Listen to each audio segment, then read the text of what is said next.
guys, good morning. So, time check natin ngayon ay alas 7:30 na ng umaga.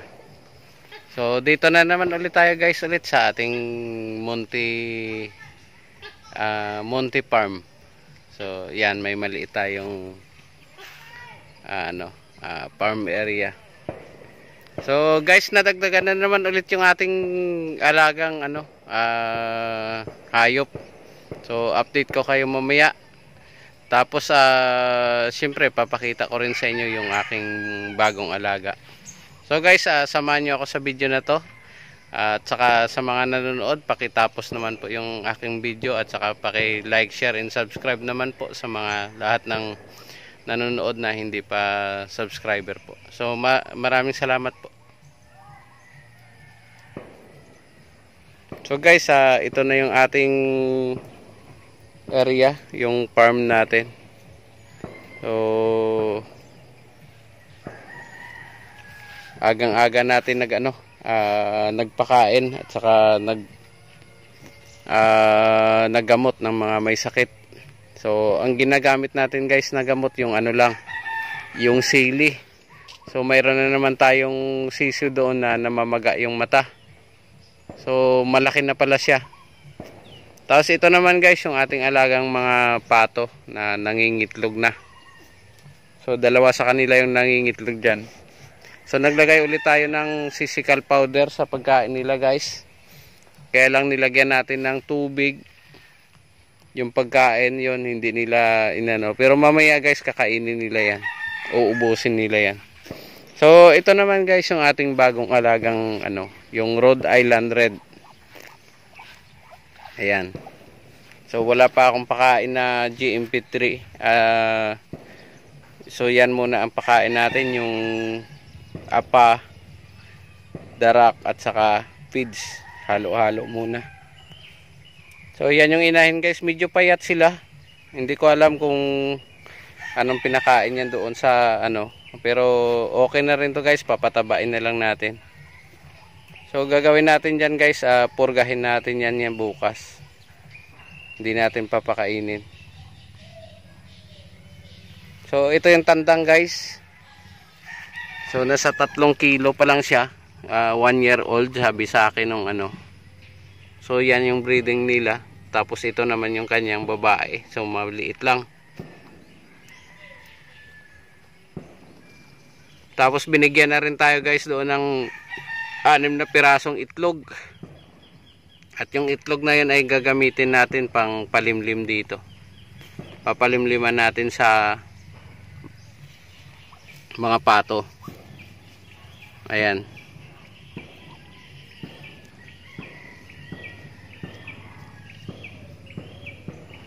Tapos guys, yung itlog natin ito na.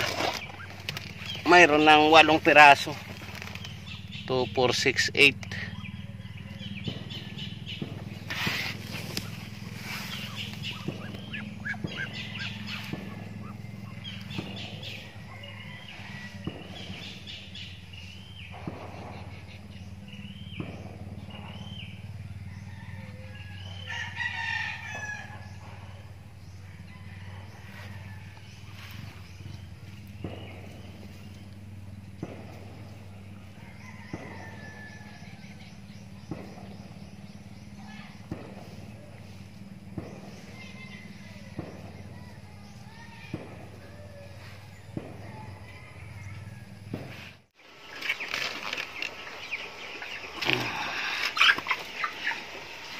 So guys, ito na yung ating 45 days na mga manok. So ito guys, nagbilang ako kanina, 55 na lang po ito. So nabinta na natin yung 45 pieces na 45 heads. So mayroon tayo guys sa 3 casualty.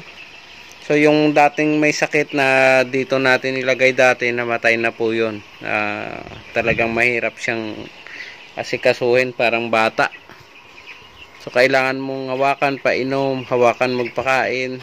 So sobrang busy natin, hindi na natin na alagaan.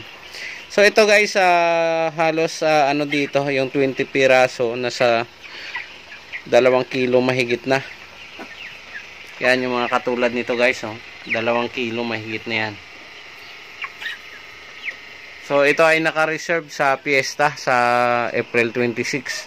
Tapos mayroon tayong isa doon guys sa dulo, naka-quarantine siya.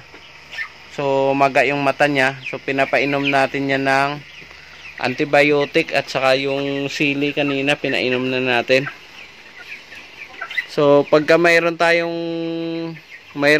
sipon at saka mayroong maga yung mata, so ang gagawin natin, iwalay na natin guys kasi yan ay nakakahawa daw.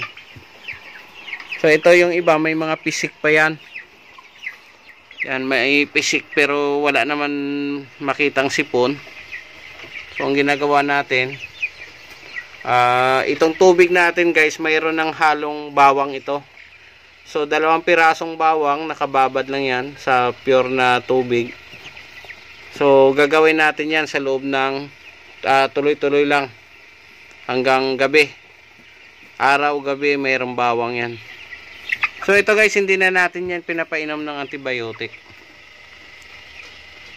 Yung vitamins na lang to ang ating pang maintenance, saka itong para sa sipon. Kasi guys, pag malapit ng katayin, medyo ano na yan, pagka mayroong antibiotic, medyo pangit na yung laman.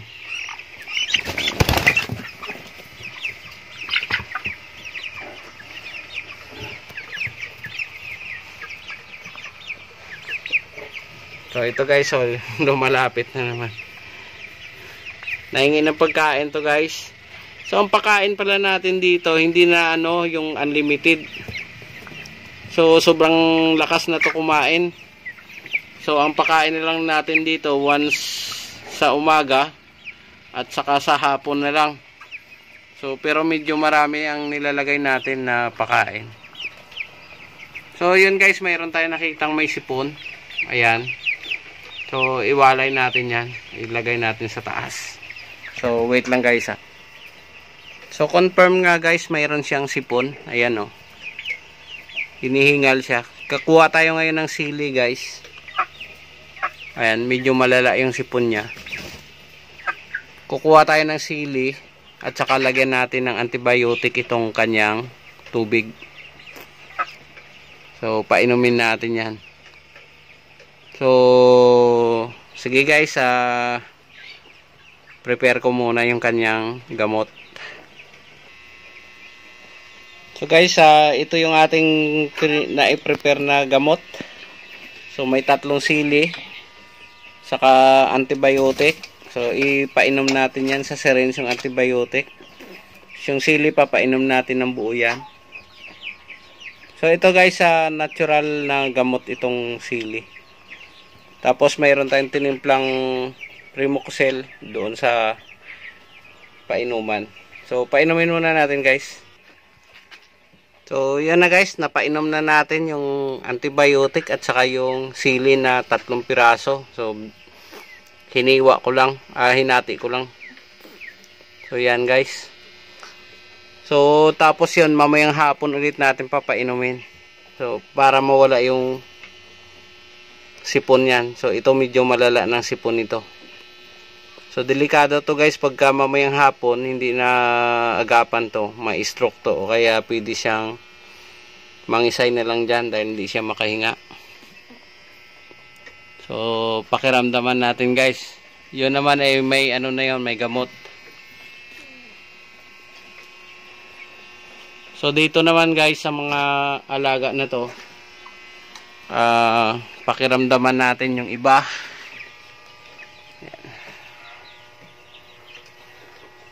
So mahirap kasi guys pag namatay yan, pwede naman siyang katayin, kaya lang hindi mo yan mabinta.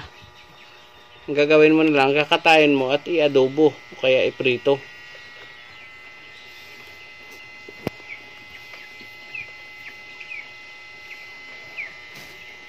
So mayroon pa tayo doon guys na isang tingnan natin to, parang ito ay matamlay din.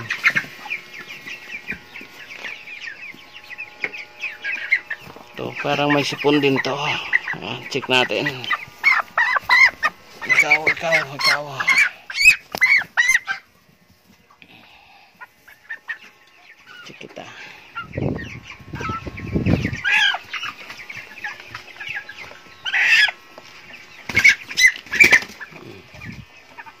Ilong man ilong.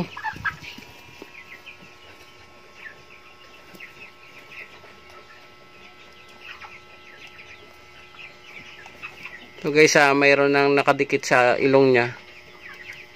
So may sipon siya konti lang.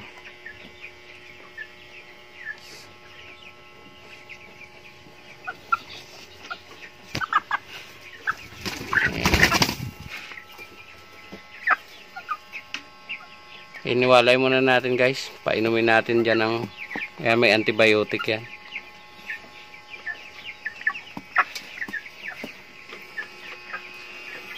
So tingin pa tayo guys. Kung mayroon na namang humalo dito na isang manok. O gusto niyang makulong dito, hayaan mo na. So guys, ang pansin nyo, may electric pan na yan. Pero ano pa rin sila, hingal pa rin.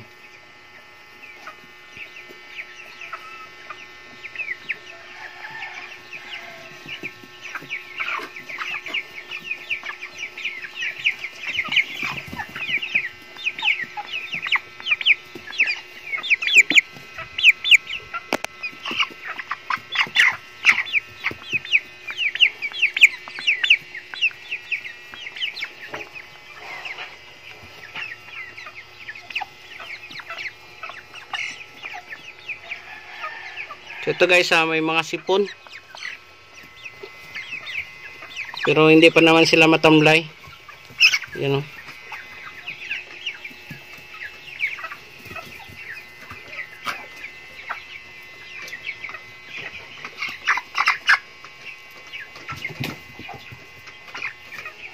So kung makita nyo guys, pag pinisil, no,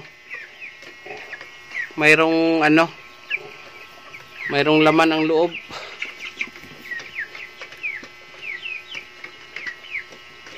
So gagawin natin dito guys, lagyan natin ng yung painuman nila. Siguro Bitrasin Gold. Paubos muna natin tong may timpla na na bawang.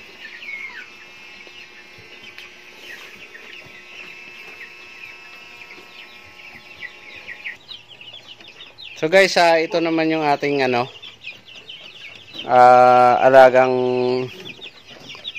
dito yung na-scam tayo dati guys. Malalaki na rin naman sila. Ayan na sila guys. Pero sa tingin namin, parang puro lalaki to guys. Tingnan natin, silipin natin sa loob. Ayan may mga palong sila guys.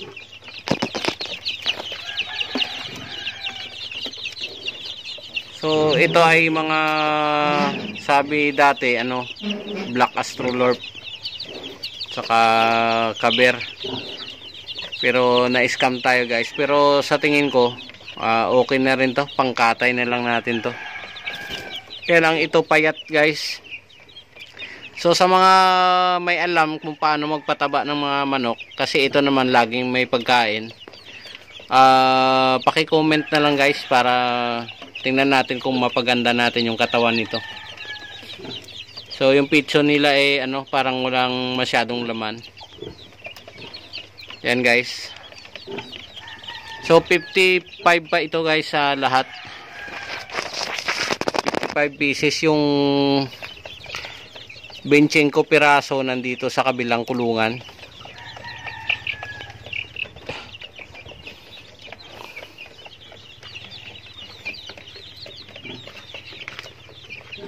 So dito naman guys yung iba Yan. Hinati-hati natin kasi maliit lang kulungan natin.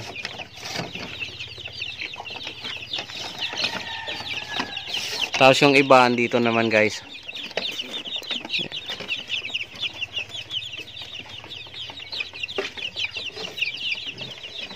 So mga busog na naman yung mga yan. May tanghalian pa. So ito guys yung future breeder natin doon sa dalawang natin. Huhuliin natin yan sa sunod. Lalagay natin doon sa Rhode Island Red na ano, tandang, o gagawin natin siyang breeder doon. Nakausap ko na yung may-ari nito. Medyo malaki siya guys, pero tingnan natin, mas mapalaki pa na yata natin yan doon sa ano, breeder. Dahil yan ay malaki na siya, so isama natin doon sa breeder dahil yan ay na marunong maglimlim. Yung cover kasi guys, yung RIR, hindi raw marunong mag ano yon, maglimlim, kaya itong gagawin nating breeder doon. Para pagka nang itlog man siya, pwede siyang maglimlim.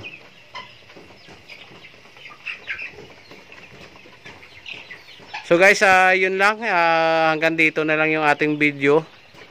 So maraming salamat po sa pagsubaybay sa ating channel, at saka sa mga baguhan pa lang sa ating channel na mga dumalaw lang, wag nyo naman po sanang kalimutan na mag like, share and comment sa ating video, at saka pakiki-subscribe na rin po yung button natin, saka pakiclick na rin yung notification bell para maging updated din kayo sa mga video na ina-upload ko lagi po.